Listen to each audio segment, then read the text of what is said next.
Back in April, Kevin and I went to Boston. He was attending a conference there for work, and I tagged along. We stayed at the Omni Parker Hotel, which has been around since 1855, and it's where Boston cream pie was originally created. After putting our bags in the room, we decided to wander around the city for a bit. We walked down the street, probably less than a block, and found ourselves standing outside the Granary Burial Ground. This is where Paul Revere, John Hancock, and Samuel Adams are all buried. It was interesting to see some of the gravestone carvings. They reminded me of something from, like, a Tim Burton film or, something Edward Gorey might draw. Next, we headed to Boston Common and the Public Garden. We saw Cheers Boston, which used to be called Bull and Finch Pub, but exterior shots for the TV show Cheers were filmed there, and I guess they just decided to change the name after it. We didn't go inside, and we had some trouble getting pictures because one woman just wanted to stand in front of the sign all day. We had lunch and bought passes for the T, Boston's subway system, and we went out to see Harvard University because why not? So we walked around the campus, and we saw in the window of one of the buildings there was a poster for Breaking Dawn, which was weird. But anyway, then we headed back to the hotel. So while Kevin was in a meet and greet session for his conference, I took some video of a tour of our hotel room, mainly because I wanted to show you guys all of the snack bar items. I really wanted to eat everything, but Kevin said I wasn't allowed. His boss would not have been happy if I had eaten that $6 Toblerone. Unfortunately, our room didn't have much of a view, so we couldn't see, any buildings really, except for this one that had some books in it. Maybe it was a library, I don't know. Since I was taking an online class at the time, part of my night was devoted to going to class, using the hotel's Wi-Fi. So I had my laptop there with me, all set up and ready for class. We wanted to go out the next morning before his conference stuff started at 1 o'clock, but we kind of slept in. So he went to his stuff and I decided to walk along the Freedom Trail to see all of the sights in Boston from Revolutionary War times. So I spent the whole day walking around the city. I didn't really follow the Freedom Trail the way I was supposed to, mainly because I didn't have a guide, and I like to wander around when I go places like that. So the first stop for me was the Old South Meeting House. This is where some patriots met just before heading out to dump tea into Boston Harbor, the Boston Tea Party. My next stop was Boston's Old State House, built in 1713. The circle there near the front of the building is the site of the Boston Massacre, which happened when British soldiers fired their weapons into a crowd of citizens. At this point, I wandered off in search of some food, but I got back onto the trail at Funnel Hall. I honestly don't know how to pronounce it, but I've heard it's something like that. Anyway, it's a marketplace and meeting hall, and there's a grasshopper weather vane on top, which is fairly well known. It's just one of the buildings in Funnel Hall Marketplace. Once again, not sure how you say it. I got lost after leaving this place, but managed to stumble upon a statue of Paul Revere, so I assumed I was near the Old North Church. This is not Old North Church. That one in the background is, but I'll get to that later. I'm sure I amused several people while taking video of this other church. But since I had gotten a little off the trail, I decided to look for something Kevin wanted to see, even though he wasn't with me. It was just a plaque outside of a park, but it commemorates an interesting disaster in Boston's history, the Great Molasses Flood.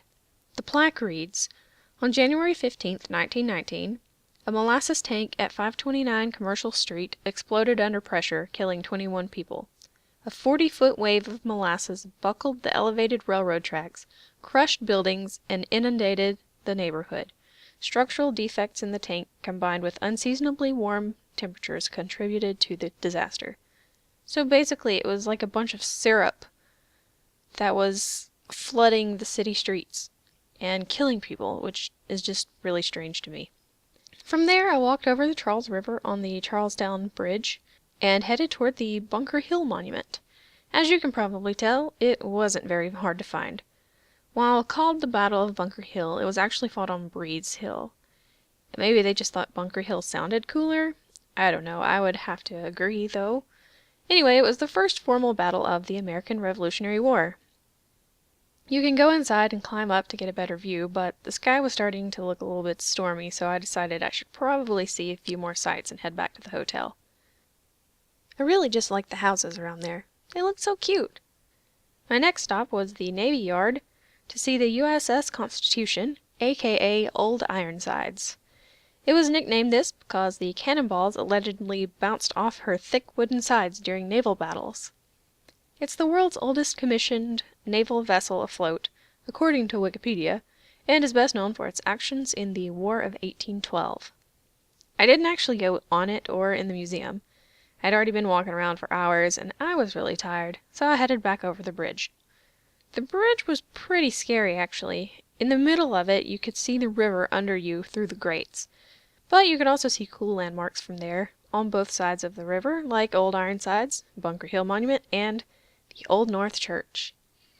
After getting off the bridge, I went to find Copp's Hill Burying Ground. It's where Cotton and Increase Mather are buried, and pretty much the whole Mather family, I think. And also where Robert Newton is buried. He's one of the people who put lanterns in Old North Church as the signal to Paul Revere. Speaking of Paul Revere, my next stop was finally Old North Church, the correct one this time.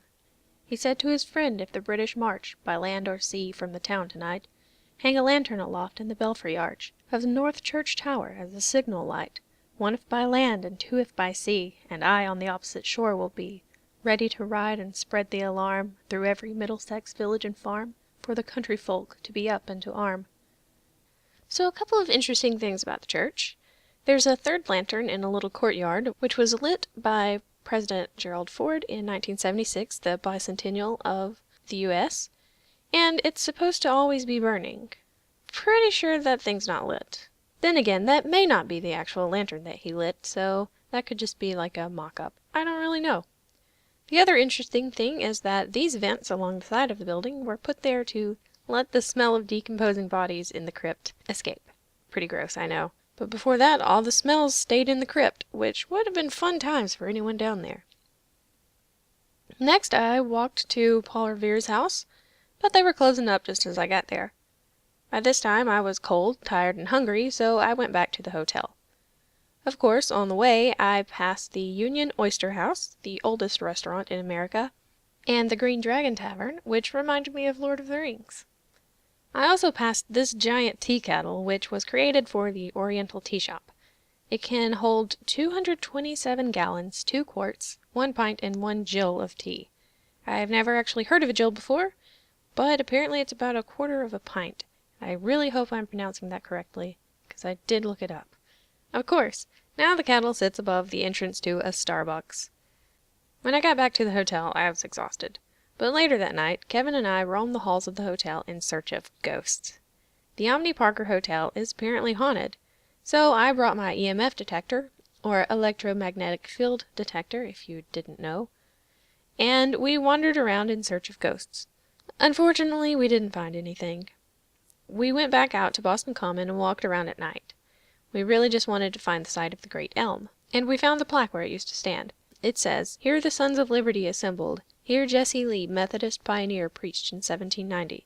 The landmark of the Common, the elm, blew down in 1876.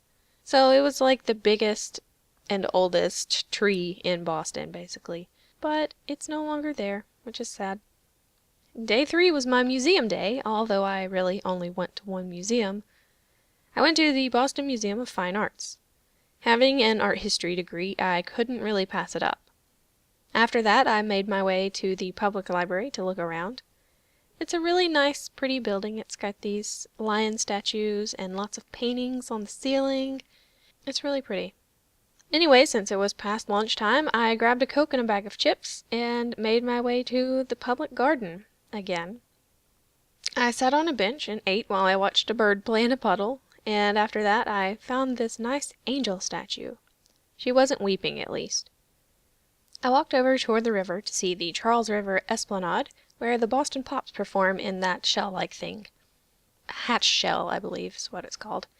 Then I walked around Beacon Hill and found this in an alley there. It's not really a house back there, by the way, it's just painted on the wall. But it really looks like a house. On the way back to the hotel, I also saw the Boston Athenaeum. It's one of the oldest independent libraries in the U.S., but it's a membership library, which means you have to pay a fee to become a member in order to use it. After my trip around town, it was time to get back to the hotel to get ready for dinner. The conference had an awards dinner at Symphony Hall, but before we ate, we got to actually tour the building. Now this is where the Boston Symphony Orchestra plays. There are statues and all kinds of things like that. It's a really nice building, and the dinner was nice as well. We didn't do much the next day except wait around in airports, but we did return home to this. Hey buddy! Hey buddy! Come on! Woo! Oh my goodness! Are you excited? Oh! Oh, you're so sweet. Oh goodness! Goodness!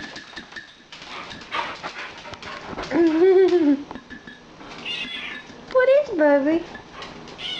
Say stop talking to him and look at me. Come on. Hmm? Oh my goodness, are you excited?